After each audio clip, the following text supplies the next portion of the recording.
1. His voice always preceded him, like the storm surge of a hurricane, a deep, rumbling sound that hit just the right resonance to carry all the way down the hall and into the break room.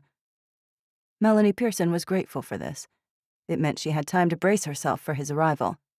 And when Hurricane Derek entered a room, it always brought trouble. Fortunately, it was a long walk from his big upstairs office at the back of the building to the break room where they'd had the Christmas party, and she'd left the door open. "Sounds like a storm's brewing," Lizzy said. Currently, Melanie's best friend was on her hands and knees, an open trash bag on the ground beside her. Melanie heard the soft clatter of plastic cups as her friend dug party residue out from under the table. "What does he possibly have to complain about now?" Melanie grumbled. She had a plastic grocery store bag in her left hand, and as she worked her way down the long counter, she picked up debris and tossed it into the bag. "We volunteered to clean up after the party on our own time." "Well, he didn't have to have the party in the first place, let's not forget," Lizzy said, imitating Derek's voice as she strained to reach a corner where someone had dropped a paper plate with globs of red and green cake frosting still on it. "He's just keeping the Platt family tradition alive. Not without making sure we all know he resents it," Melanie added. The break room at Beaton's Food Factory was a big, dingy space with ugly gray carpet that was frayed in spots, a big plastic table in the middle, a chipped counter, and a bulletin board covered in outdated information. Still, the employees had made a valiant effort to spruce up the place for the Christmas party. Red and green curled streamers hung down from the drop ceiling. A small Christmas tree stood at an angle in the corner, drooping with mismatched ornaments, and there'd been plenty to eat and drink, some of it halfway delicious. Derek's voice had stopped somewhere down the hall, diverting into one of the offices along the way, where the boss seemed to be chewing someone out about deadlines. Good. Maybe he would forget about them long enough that they could finish cleaning and get out of there. Indeed, Melanie heard said office door close, the boss's voice becoming muffled. Poor soul. Someone was really getting it now. "Let's pick up the pace," Lizzy said. She was done under the table and folding up the stained paper tablecloths now. "There's still time to get away without seeing his face again." But Melanie was trying to scrub away the dried residue of a sloppy casserole. "These people are such pigs," she said. "How do you get this much of a dish onto the counter? Was it intentional?" "Was it the ham and cheese casserole?" Lizzy asked. "The one Helen made? It was pretty good." "I can't tell," Melanie replied. "It dried like concrete, though." She had to set down the rag and use the side of a metal fork to get some of it up. Even then, it was like chipping away old paint. And in the process, she left a small but notable scratch on the plastic countertop. Not that anyone would notice. She swept the crumbs into the bag, then turned to head back the other way. When she did, she was startled by the person standing in the open doorway, totally silent and suddenly there. She hadn't heard him approach. Nathan Platt, the boss's son, was a gawky teen, awkward in his own body. He was wearing an oversized, faded t-shirt covered in comic book characters, and his pants were a bit too short, showing off his mismatched socks. His black hair mostly stuck straight up in a big, crooked poof, which accentuated a long, lean face, a somewhat prominent nose, and pointy chin. Still, despite his awkward appearance, Nathan couldn't have been more different from his father. At first, he was staring up at the streamers, which were dancing in the current from the air conditioner. However, he seemed to realize Melanie was looking at him after a couple of seconds, and he turned and gave her a big, earnest smile. I could help clean, if you want," he said. "Are you actually offering to clean?" Lizzy said. "Do teens do that?" "Yeah, it's kind of boring out there," he said. I don't have anything else to do." Melanie beckoned him, and he came trotting toward her. She held out the damp rag. If you wouldn't mind, finish wiping down the counter for me. I'm going to work on removing the streamers." He took the rag from her like she'd offered him a new toy for Christmas. "What do I do? Is there a trick to it?" "Nope. Just wipe in big circles until the whole counter is clean," she said. "Can you do that?" "Of course. Whatever you say." He went to work, bent over the counter with a serious expression on his face. Again, Melanie marveled that this was Derek's kid. She went to retrieve a small stepladder from the corner and used it to begin pulling the colored streamers down from the ceiling. "So, tell me, Nathan," she said, as she reached up to grab the torn end of a loose green streamer. "Are you looking forward to Christmas?" He paused in his work for a second, staring at the wall, and his serious expression seemed to dissolve into something sad. "I don't know. I guess I should be. It's a break from school, so that's something." And then he went back to his work. "Does your family have plans?" Melanie asked. She wadded up the streamer and stuffed it into the bag. "A big dinner, maybe?" "Probably," he said. "Or maybe just takeout of some kind, if any restaurants are open." He glanced at her and attempted a smile. She could tell he was really struggling to make it stick. For Melanie, it all hit a little close to home. Maybe home life wasn't something he wanted to talk about. She tried to think of some other subject, anything to keep him engaged. Working in silence was uncomfortable. Lizzy was sweeping up crumbs from the table and filled in the conversation. "What about Christmas presents?" she asked. "Every kid looks forward to presents. What are you hoping for? I don't even know what 15-year-olds are into these days. Some app I've never heard of, probably. But you can't put an app under the tree. Or maybe you can. I don't know." "I don't care about presents, really," Nathan said. And Melanie noted he was slinging the rag just a little too hard onto the countertop. "I don't want anything, to be honest. I mean, whatever." He bent over the sink, frowning deeply. An innocent attempt to engage him in conversation had clearly gone awry. "Okay, I'll be honest. I'm not looking forward to Christmas at all," he said, as he resumed wiping a part of the counter that had already been thoroughly cleaned. "It's going to be super uncomfortable. Mom and Dad got into a huge fight about some dumb thing Dad is doing, and everything is uncomfortable right now.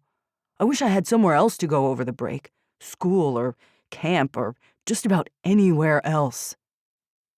"I'm sorry to hear that," Melanie said. "Do we need to—" She was going to offer to change the subject, but she became aware then of the imposing form filling the doorway.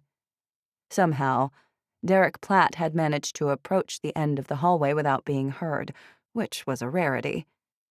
He stood there now, in his short-sleeved shirt and red tie, his thumbs hooked under his black leather belt. He was tall, like his son, but that was where the similarities ended.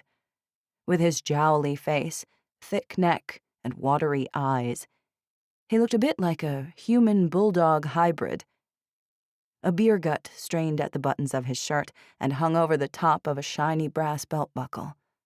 His hair was slicked back with too much product, shiny and greasy in equal measure, which made his big ears seem even more prominent. When he frowned, as he did now, creases ran from the corners of his mouth, framing his little bump of a chin. "Why don't you ladies leave my boy alone and get back to work?" he said in that rumbly voice of his. "We never stopped working," Lizzy pointed out. Melanie's best friend was dwarfed beside the boss. Small, thin, with blondish hair tied back in a loose ponytail, she had a round face, bright blue eyes, and was prone to easy smiles. "Look at this." She held up the big bag of trash in her right hand. "I'm just helping out so the work will get done faster," Nathan said. "Nobody forced me to do anything." "Yeah, well, this is not your job," Derek replied. "Why don't you go back upstairs to my office and play a video game or something?" I played plenty of video games, Nathan replied, bending over his work even more intensely. I've got my phone with me, but it gets boring after a while just being up there by myself. He's not hurting anything, Lizzy said. I didn't say he was, Derek replied. But I want him to stay out of the way. Nathan, get back upstairs. Now. He jerked a thumb over his shoulder. Why does it matter? Nathan replied. I'm not bothering anybody. You're bothering me. Get upstairs, now. Derek barked the final word. It hit just the right note to make Melanie's ears hurt. Nathan screwed up his face in a hateful scowl and flung the dirty rag into the sink. Fine, Dad. Whatever. I'm actually doing something productive, but I'll just go back up there and sit and do nothing. The poor kid seemed on the verge of tears, but Derek was unmoved. He stepped to one side and motioned his son through the door. Nathan, his lower lip jutting out so far he could have tripped on it, stormed across the room and passed through the door without looking at his father. When he was gone, Derek stepped back into the doorway and shook his head, as if to say, Kids these days. Do me a favor and don't humor him, Derek said to Melanie and Lizzy, giving them a stern gaze. He knows he's not supposed to be wandering around the building. Whatever you say, Melanie replied, then ripped down another streamer and jammed it into the bag. Just go away and let us finish up. Oh, how badly she wanted to say it, but she bit her tongue. All right, then, Derek said. Finish up in here. This is taking too long. And with that, he sniffed loudly, turned, and left, his footfalls heavy as he worked his way back down the hall. The whole thing put Melanie in a foul mood. A kid dreading Christmas, not looking forward to presents, not wanting to go home. Oh, yes, she could relate to it all, and it sent her into a dark place. Lizzy must have noticed, because she rose suddenly and snapped her fingers. Chop, chop, Mel, she said. You heard the High Overlord. Let's get this done. You're spacing out. Sorry, Melanie replied. She stepped down from the ladder and moved it over a few feet. Our boss is such a jerk. Yeah, maybe we should check on the kid before we leave the office today, Lizzy said, tying the trash bag shut. Just to make sure he's okay. Definitely, Melanie said, as she pulled down the last streamer. She turned to survey their handiwork. The room was mostly clean. They'd managed to fill an entire 30-gallon trash bag and 2 smaller grocery bags with the detritus of the Christmas party. Looks like we're about done here. What do you say? I say, let's get the heck out of Beaton's and go home, Lizzy replied. And then, as if the building had heard and wanted to acknowledge her words, the lights went out. Suddenly, the break room was plunged into darkness. Melanie heard voices from down the hall reacting to the sudden darkness. The air conditioner wound down and came to a stop, and then everything went utterly still. Well, that's weird, Lizzy muttered. Did we forget to pay the electric bill? There's not an actual storm brewing outside, is there? Melanie asked. The closest window was through an open doorway in the reception area, and she could see sunlight shining on the wall. It wasn't a cloudy day. Just then, a harsh alarm began to blare throughout the building as the backup generator kicked in. Security lights in the hallway awoke, casting red light over the walls and floor. They were meant to guide people out of the building in case of an emergency. Melanie felt the first flutter of unease. What the heck is going on? She muttered. She heard a low rumbling sound then. It trembled in the floor beneath her feet. It continued for a few seconds, then ended in a loud, low clank, as of metal hitting metal. I'm pretty sure those were the automated fire doors, Lizzy said. You know they close and lock in an emergency, right? The alarm was still squawking, making it hard to hear Lizzy. Melanie set the small bag of trash down on the table. Could there be a fire on the factory floor? She wondered.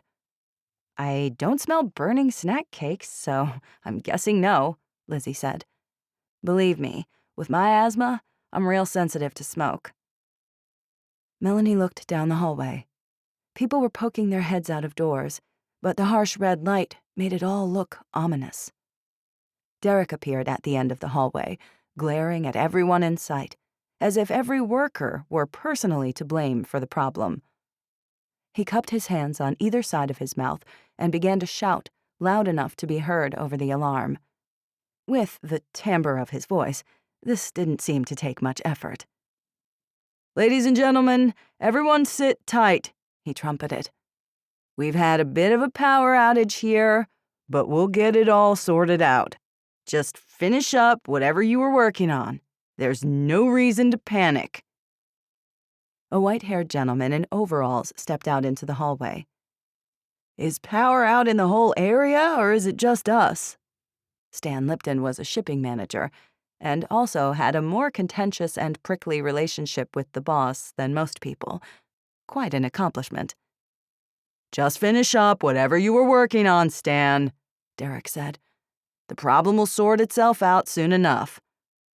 "So you don't know? Or you're not going to tell us?" Stan replied. "Stan, this isn't question and answer time. Get back to work. I'll figure out how to shut off this damned alarm." And with that, Derek turned and disappeared around the corner. Stan glared after him for a second, then harumphed loudly and went back into his office. "If we'd finished cleaning a minute faster, we'd already be out of here," Melanie grumbled. She'd left her purse on a shelf, and she went to retrieve it now. It was a small denim handbag, practically an antique, a birthday present she'd gotten from Lizzy's mother when she was a teenager. Somehow she'd held on to the thing all these years, and even when she bought new purses, she always went back to it. Her phone was tucked into a small pocket on the side.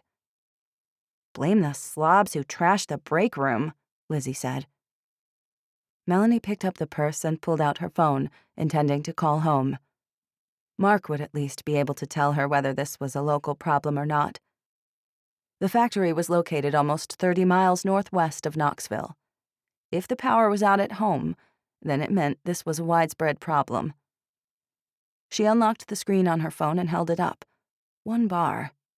That, in itself, was odd. She usually got a pretty strong signal on this end of the building.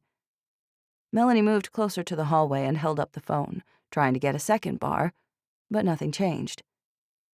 Finally, she called her husband's cell phone number. She held the phone to her ear and waited for it to ring, but instead, the phone made no sound at all for a few seconds.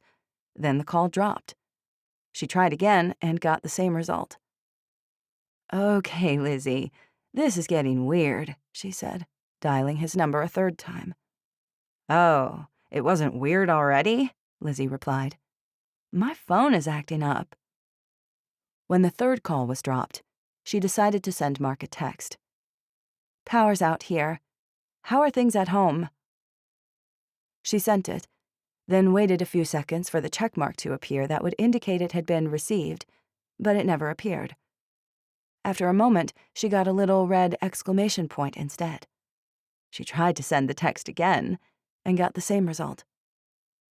"Hey, Liz, can I borrow your phone for a second?" she said. Lizzy reached into the pocket of her jacket and pulled out her phone, holding it up. "It's dead," she said. "The battery ran out during the party. I guess I filmed too many karaoke songs. Sorry. But I've got a charger out in my car." The flutter in Melanie's belly became the first real stirrings of panic. Something about this whole situation was very wrong. This had to be more than just a power outage. Melanie jammed her phone back into its pocket, tucked her purse under her arm, and headed for the door. "Where are you going?" Lizzy asked.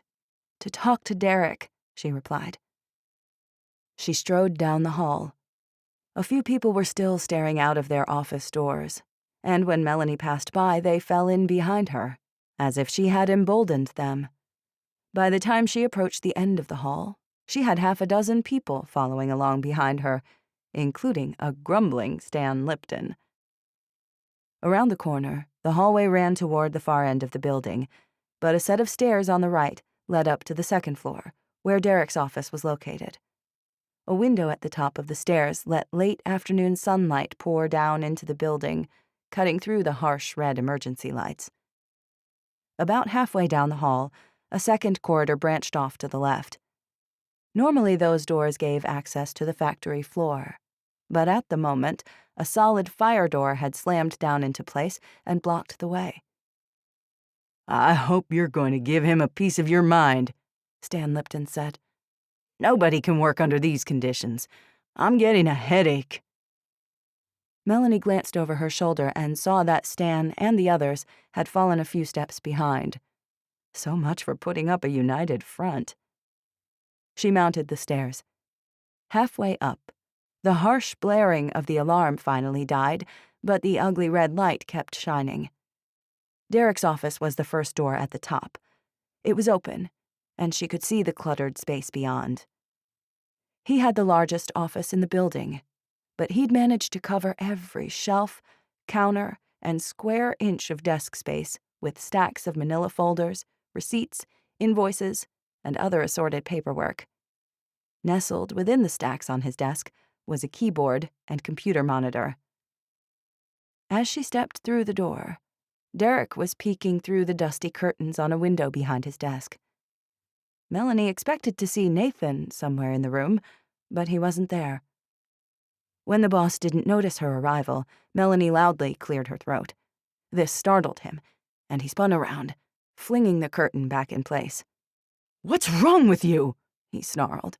"Don't you have more work to do? If you want information about this power outage, save your breath. I don't know any more than you do." It was dim and gloomy in the office, most of the light coming from the hallway and not quite reaching every wall. "Hey, boss, if this power outage is widespread, then we need to leave," she said. "We have families to look after." "What? Your family can't handle a power outage?" he replied. He pulled his desk chair back and sat down, the padded faux leather seat creaking under his weight. "I need you to finish up here before you go." "We're off the clock," she reminded him. "Lizzy and I offered to clean up after the party on our own time." "Fine then. Put yourself back on the clock," he said with a flip of his hand. "I guess money speaks louder than company loyalty for some people. I have one more job for you and your little sidekick, and then you can go. Take all of the extra stuff from the party, plates, cups, silverware, booze, whatever, and haul it down to the office supply closet. Get that done, and you can go."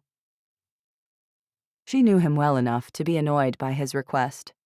It wasn't a big job, but he was ordering it just so she would leave on his terms and not her own. That was his way. She was tempted to fight him on the issue, but what would that accomplish? "Okay," she said after a moment. She turned and headed back downstairs. Stan and a few others were waiting at the bottom of the stairs, huddled together. She shrugged as she approached them. "He doesn't know anything?" Stan said. Melanie shook her head, and the group scattered back to their offices, disappointed. Melanie was halfway down the hall when the lights came on again. The red lights gave way to harsh fluorescence. A ripple of surprise and relief went through the building, but it was short-lived. A couple of seconds later, the lights went out again, and the red emergency lights returned. Lizzy was waiting in the break room, seated at the table. As Melanie entered the room, the overhead lights flashed on again. This time it was even briefer, less than a second. "It's like the backup generator wants to work, but it just can't," Lizzy said. "Come on. Derek said to take this crap down to the supply closet, then we can get out of here," Melanie replied, gesturing at the stacks of unused cups, plates, and silverware on the small handcart near the door. "I don't like any of this, and work is the last place I want to be if something weird is going on." She checked her phone again. She had plenty of battery life left, but still just one bar. When she tried to send a text message again, she got the same exclamation point. Message failed to send. As she did that, Lizzy grabbed the unfinished bottles of alcohol and set them on the handcart. It's strange that the power went out when there's no storm outside, she thought. What else could have knocked out power lines and cell towers? It only took one person to push the handcart, but she was glad that Lizzy stuck around. As Melanie pushed the cart, Lizzy laid a hand against the top edge, as if she wanted to give the appearance that she was helping. Stan Lipton was standing just inside his office, glaring at an ancient flip phone in his hand, as if it had offended him. "How can the phones be down?" he muttered. "Why doesn't the boss know anything? What's wrong with people? Is this whole building filled with idiots?" The universe had no answers for Stan, and he was left to ponder in lonely silence as Melanie continued past his door. The lights flashed on again just as they reached the corner, struggling for a few seconds before shutting off again. "This is creeping me out," Lizzy said. "Is someone messing with us?" "Not sure," Melanie replied. "Maybe." There were actually 2 supply closets not far from the doors that led into the factory floor. They stood across from each other. Distracted, Melanie headed for the farthest one, simply because it was already propped open with a rubber stopper. She pushed the handcart through the door. The bright red emergency light revealed rows of tall shelves stocked with bottles, cartons, and boxes of supplies. She kicked the stopper out from under the door in passing. As it swung shut, Lizzy caught it, then let it ease shut behind them. "Do we have to put everything back on the shelves?" Lizzy asked. "Let's just dump the cart and get out of here." "You know Derek will check," Melanie replied, as she unloaded the cups onto an open shelf. "I'm not going to give him a legitimate excuse to gripe. He'll have to invent something." She picked up a big plastic bottle of cheap vodka and set it on a lower shelf. "So much leftover booze," Lizzy said, picking up a green bottle of cheap champagne. "What a shame." "Who wants to get liquored up in the presence of Derek Platt?" Melanie said. "That's just asking for trouble. You have to watch what you say around him." Melanie was arranging bottles on the shelf when the lights flickered again. They didn't come all the way on, and Melanie heard a faint buzzing sound in the walls, followed by a low click. She froze. Then she turned to Lizzy. "That sound?" she said. And it occurred to her then what it might have been. She turned and rushed back to the closet door. The lights continued to flicker as she grabbed the big silver handle. She turned the handle and pulled the door, just as she heard the bolt slam against the strike plate. "You've got to be kidding me," she muttered, pulling at the door again. "What is it now?" Lizzy asked. "Apparently, this stupid supply closet door is connected to the alarm system," she said. "That means the lock is automated, and it just locked." "Is it going to unlock?" Lizzy said. The flickering lights went out, leaving them in the harsh, ugly red. Melanie waited a second, but she didn't hear the lock disengage. She gave it another pull, but it wouldn't budge. "I think we're trapped in this stupid closet," she said, kicking the door. She reached into her purse and pulled out the cell phone. Now she had no bars at all. "It'll unlock when the power comes back on," Lizzy said. "Surely that won't take too long." "Surely not," Melanie echoed. She wanted to believe it, but she was feeling a deep disquiet now. "Someone will figure out we're stuck in here, right?" "They won't be able to undo the lock without the power coming back on, or the generators deciding to work," Melanie said. Why would an office supply closet be connected to the alarm system? She wondered aloud. Is Derek really that worried about people stealing paper clips and napkins? Lizzy sighed and sat down on the floor beside the handcart. She didn't seem quite as bothered as Melanie, mostly just annoyed. "Well, If we have to be stuck somewhere for a little while, at least we're in here with all of the booze, Lizzy said, reaching back to the shelf and grabbing the bottle of champagne. Relax. Have a drink, Mel. This'll all be over soon.